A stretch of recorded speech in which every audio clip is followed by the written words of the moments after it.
Before we conclude our formal presentations today, it's our delight to invite to the podium two people who have known Michael Novak way longer than any of the rest of us. And this is his sister Marianne and his brother Ben.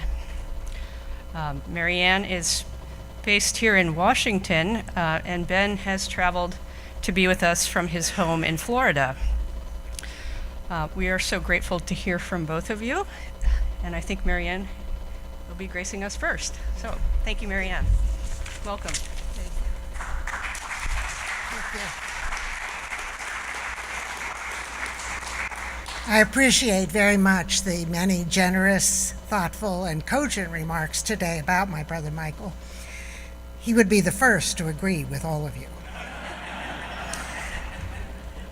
For some realism about Michael now, even though he wasn't only a remarkable intellectual teacher and writer, he was also a remarkable son and brother. As you heard earlier, he was the oldest of 5 children born to Michael and Irene Novak in Johnstown, Pennsylvania, 1933. As luck would have it, I was the youngest of those 5 children, and Michael had left home the year before I was born, more than a year before I was born. When small, I wasn't sure who he was. He didn't fit into our family as I could figure it. Richard, Jim, and Ben were my brothers. And then there was Freddie Floyd, an Irish seminarian who lived with us during the holidays and summers, whom I thought of as my 4th brother. Besides, when Michael came home, it was a bit frightening to me. He was always telling me to be quiet. Shh, he'd say often with his finger to his lip. And he never smiled, and he did not play games of any kind. Didn't tease me or do anything to a baby or a little girl or anything. But he bought me books on all occasions of my life, from the beginning to the end. Books I loved and mostly still have, but he frowned on any toys, and so I thought of him as perhaps my personal librarian. Now, we know that oldest brothers usually have standing in their family, but Michael was clearly the brightest star in ours, the supernova in our Novak galaxy. My parents adored him. They listened to his thoughts from a very young age, and they looked to Michael during at least my lifetime on guidance on everything. There just was nothing that occurred in the world that we didn't call Michael to discuss. So I appealed to him anytime I wanted to do something that my parents weren't going to allow me to do. I called him endlessly and made my case, and it always worked. I always got my way with my parents. He was like a super parent in the family to my parents as well. We were all in awe of him, and as I said, any major decision in the world or in the family had to be cleared through Michael in some way. Now, this was a blessing for all of us, for my parents and for us kids, but it was not always an easy blessing to take. When he chose to leave home short of his 14th birthday to follow a cousin to Notre Dame to study for the priesthood, my father was very skeptical.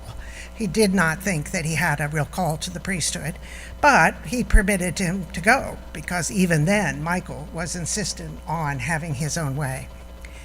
So let me tell you a few words about my parents that might explain this. Our father, Mickey Novak, was from the other side of the tracks, way on the other side of the tracks. His father, Stephen, a coal miner who died when Mickey was 6 months old, leaving a pregnant 20-year-old wife, our grandmother, Johanna, with 3 stepchildren and 4 children of her own.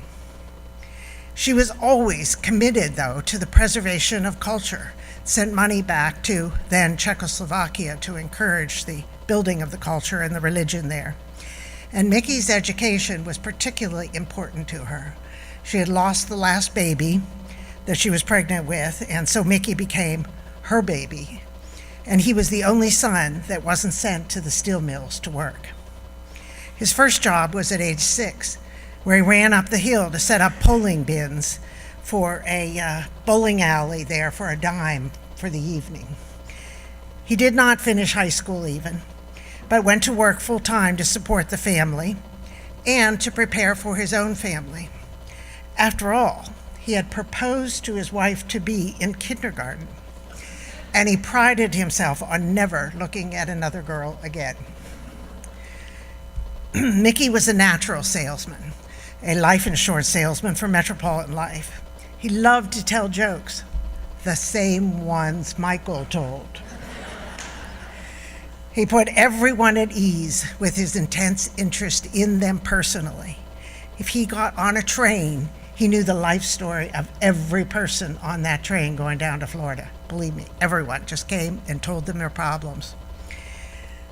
And he was a great reader all the time, a great thinker about everything, a self-taught historian, especially on church history. And he was also a student of Wall Street. Mickey Novak strode through life with confidence and optimism towards everything and everyone. Michael admired his father's strength and his determination immensely. In fact, the neighborhood that I grew up in Johnstown and Westmont, there was 99% Jewish. And our father spent most evenings all year round sitting out on the porch talking with the Jewish neighbors, having debates with them, asking them questions about their beliefs and thought. Rabbi Winograd was practically closer than the parish priest with our family. My father spent so much time with him.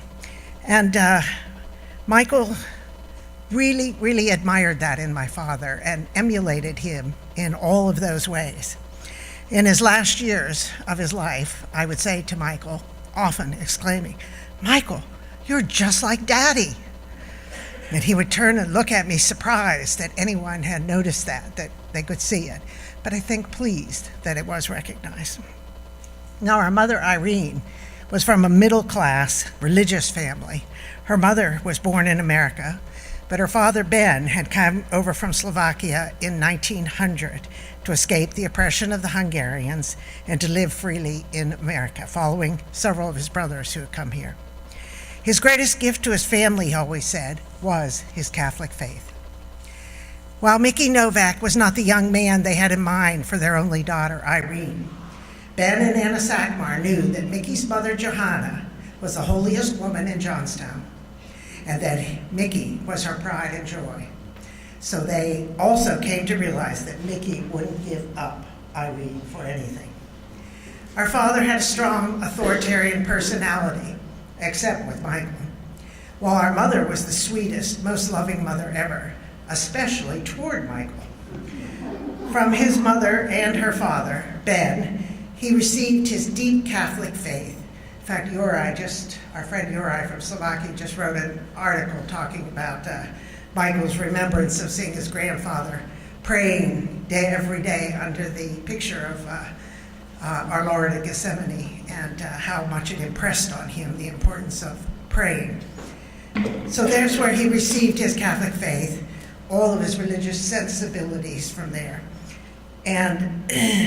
And while from his father he had received a great intellect and dedication to education, his own education, as my father drilled into him from his mother, and of others, and resolved that he was always going to spend his life doing that. In fact, when he went to be a priest, it was an education order that he went in to follow so that he could teach.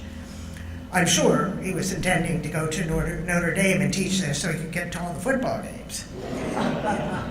Michael was our mother in that deep faith and gentleness, but in that mind and spirit, he manifested our father's self-taught pride. Remember, you are a Novak. That was the constant lesson drilled into us, and Michael never forgot it. From his earliest school days, Michael strove to be at the top of his class in every subject, and his classmates have not forgotten that to this day. In fact, I was stopped at his funeral by a classmate of his to remind me of this. Whatever doubts Michael felt inside, he manifested as a preternatural, insistent confidence in himself, much like my father, often spending much time in his classes debating with his teachers. This did not always win Mike friends and followers, except for his younger brother, Richard. While Michael was tall, blond, handsome, and imperious, Richard was small, slight, thin with dark curly hair, and a very sweet temperament, mostly leavened with self-deprecating humor. Some of you have probably seen the book that I wrote on Richard this morning, The Making of a Martyr, with a foreword in it by Michael. Likely you know that Richard followed Michael into the Holy Cross Order, was ordained, and chose to be a missionary to Islam. He was brutally murdered at the raw age of 28 in then East Pakistan. Different as they were, to know Michael was to know Richard, and vice versa. They had an unusual closeness of spirit, and they completed each other in some very essential way. Richard's death was a wound Michael never fully recovered from.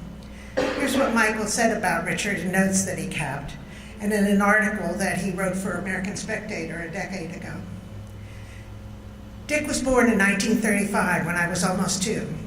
As the oldest son, I'm afraid much of the first attention to the family was spent on me. Even physically, Dick was always smaller and weaker than I had been at the same age. In studies, my marks were higher. Moreover, I was a bit of a tyrant to him. In our board games or in athletic contests one-on-one, I always had to win. He always had to do me a favor, go get me something. Well, Dick was quiet. He was quick-minded, ironical, and unless a point of justice was at stake, he usually met all challenges with a shrug. I was aggressive and wanted to dominate. I think it was because I imagined myself his superior, always right in everything, and his diffidence only revealed my pretensions. When he would tentatively disagree with me, I would bristle. He took it as a point of honor to disagree with me when he thought I was wrong, and I deeply admired this trait in him, but I hated my own responses to it. He never seemed to hold my faults against me. Sometimes it's difficult for me to get along with the other fellows in the seminary. It was good to be able to count on Dick for silent support at such times. My own oversensitive yet assertive ways, hidden sometimes under studied gentleness, made all such decisions disagreeable. He understood. On hearing of Michael's decision not to be ordained, Richard wrote to their joint superior in Holy Cross, "Of course, the letter from Mike does not leave me insensitive. Although we have been together for less than 2 years altogether in the past 11, we have enjoyed a closeness impossible to express in writing." Michael studied to be a priest for 13 years. When just months before his ordination in Rome, he chose to leave and strike out as a writer. I remember the night when the call came, and we had to leave a wedding to go home to take the call from Rome. So he chose to be a writer, and he proved it by never leaving that computer, as far as we know, all of his life. He was always one more sentence, one more thing to write while Karen had dinner on the table or they had to leave. He first went to New York City, and then, while earning a master's at Harvard, he continued his writing. And during his time in Rome and at Harvard, he came under those who would be his lifelong intellectual guides, as you heard from others, Father Bernard Lonergan, S.J., his premier theological person that he spoke about in his last month or so of life quite a bit, Christopher Dawson, and Jacques Maritain.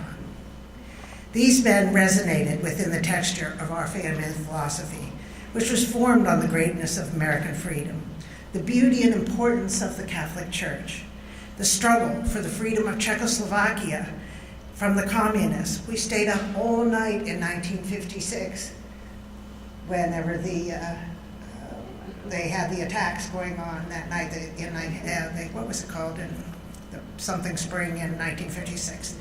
And then Slovakia's independence from the Czechs in 1993.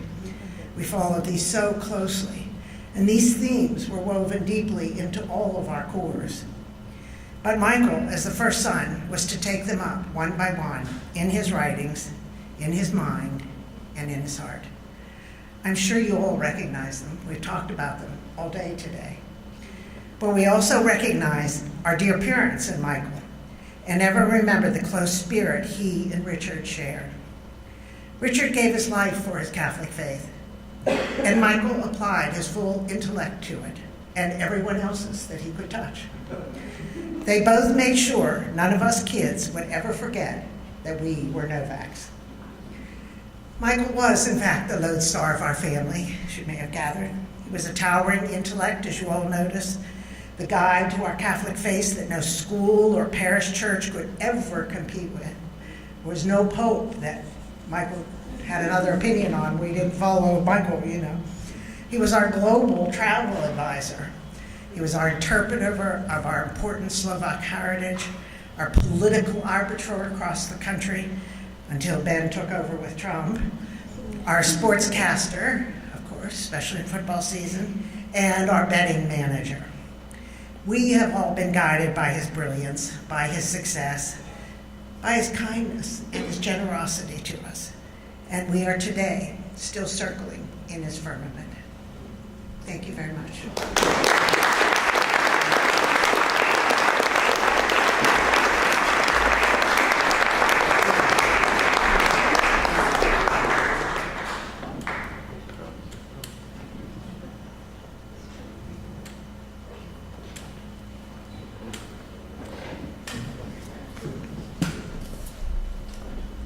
Thank you, Mary Ann. Yes. And now we have Ben Novak.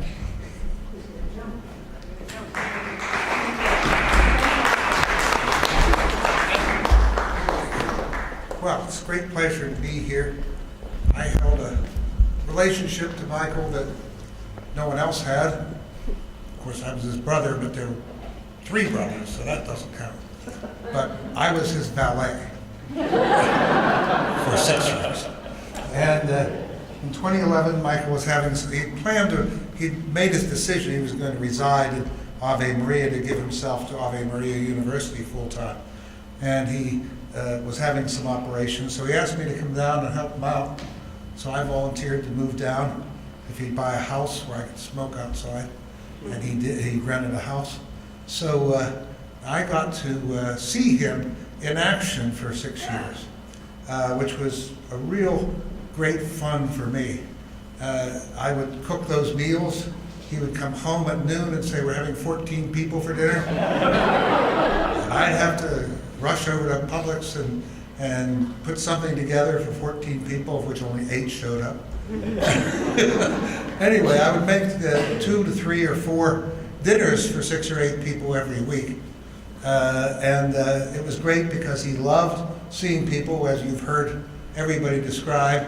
And I was generally silent during these things because my personality is like the complete opposite of Michael's.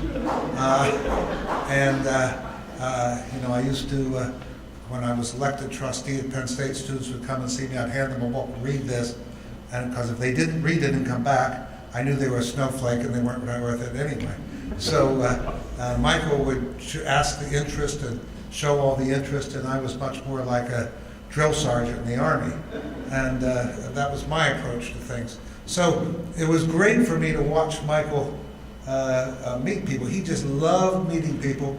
When I moved down there, we would make dinners, and he kept inviting the same professors, maybe 10 or 12 professors, but over 3 times a week for a couple of weeks. It turned out to be a lot of people at the same time. So I said, well, we have to expand this, Michael. In fact, we were both disappointed, and because I thought when I went down there to live with Michael, that there would be people coming to our door every evening. If we sat on the porch, they would be visiting us on the porch. Okay, like in the old days, people walked along and they talked. Well, that didn't happen, and it doesn't happen anywhere in America today. It's nothing particular to Ave Maria. So after inviting the same professors, then we both commented that we thought people would be coming around. We thought students would be coming to him, and they weren't. So I then suggested, well, why don't we start inviting the neighbors? So I set up a whole series of deals for the neighbors, and they came and they went, and that was the end of that. So then I said, Michael, why don't you get involved with the students? And he did, and he loved it. And he became involved with everything that was going on campus, the cabaret, the debating club, the different societies. You heard from the students here how much he was interested in the students and how he invited them over. And then he would recruit them to go to Lewis to spend the summer with him and work on his books all summer. And he really bloomed. And I must say, I will admit, he thanked me very often for that suggestion. That he said, Ben, you told me to get involved with the students, and he just loved it. And so you've heard the testimony of the students today, and how much he enjoyed that. But he always wanted people around him all the time. And I love to watch it because I said my personality is wholly different. So I love to see his in action.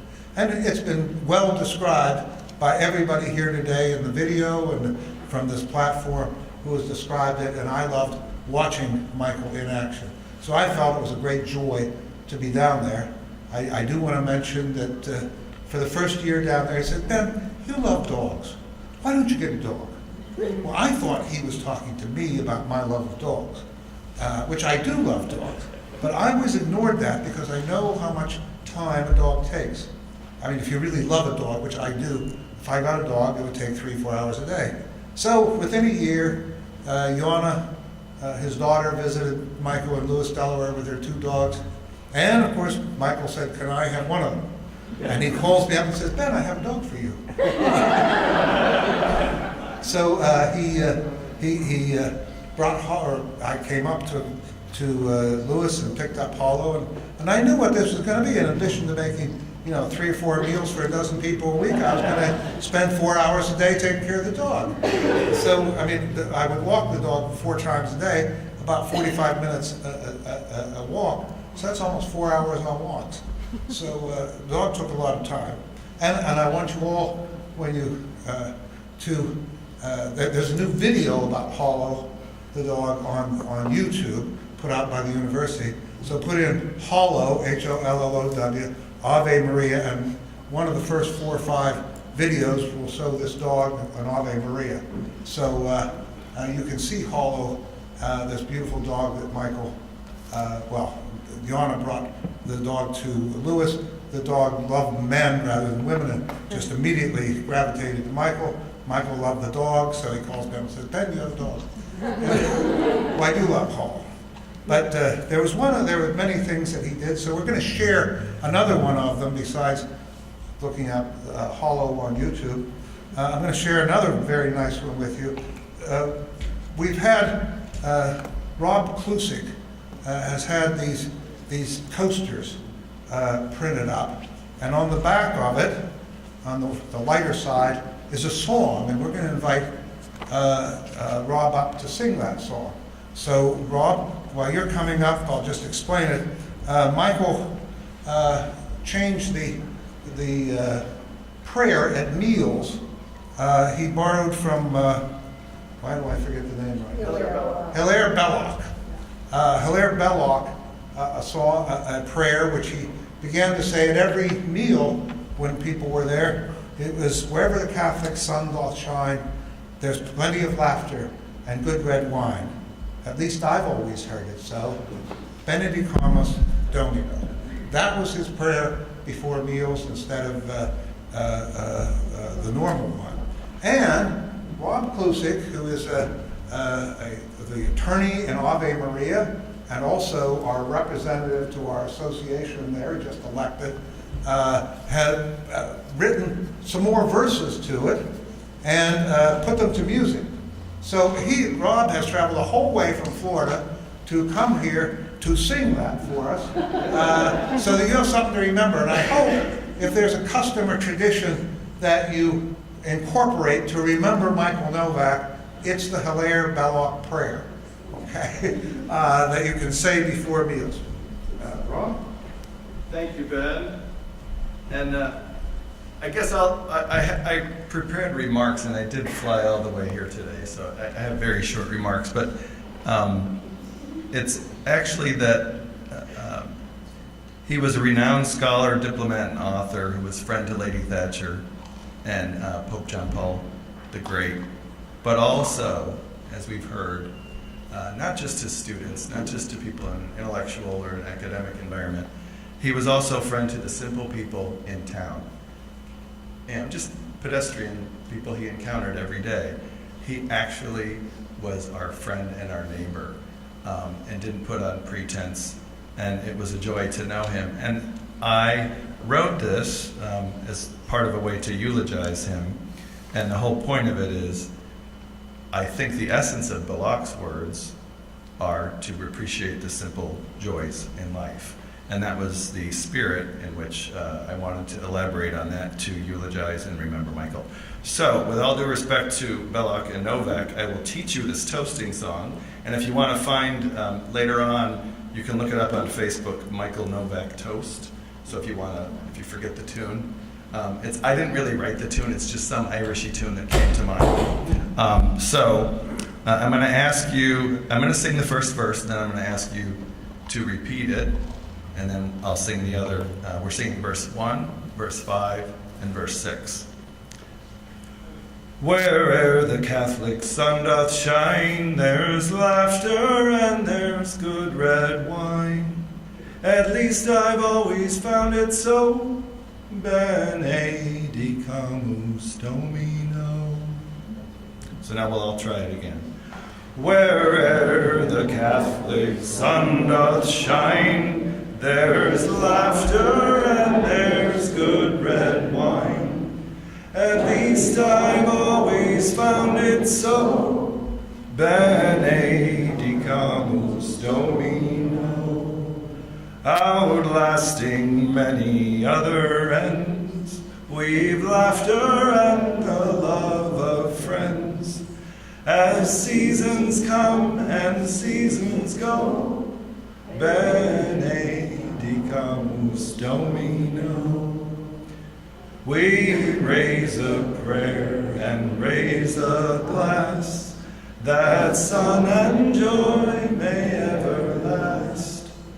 And God's own wine we all might know, Benedicamus Domino.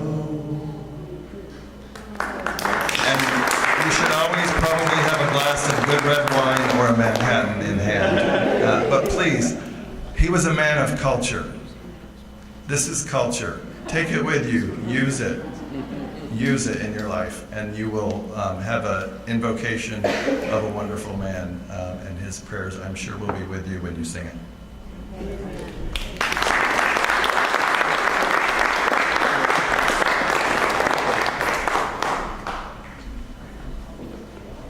I want to say Michael was a friend of everybody in the community. He waved at everybody, talked to them, spoke to them at the pub, and everywhere along the street, stopped to offer them, if we were in a cart, a ride. So it was a great honor to live with Michael for those 6 years, to watch him in action, and so I just want to say I was very grateful for that.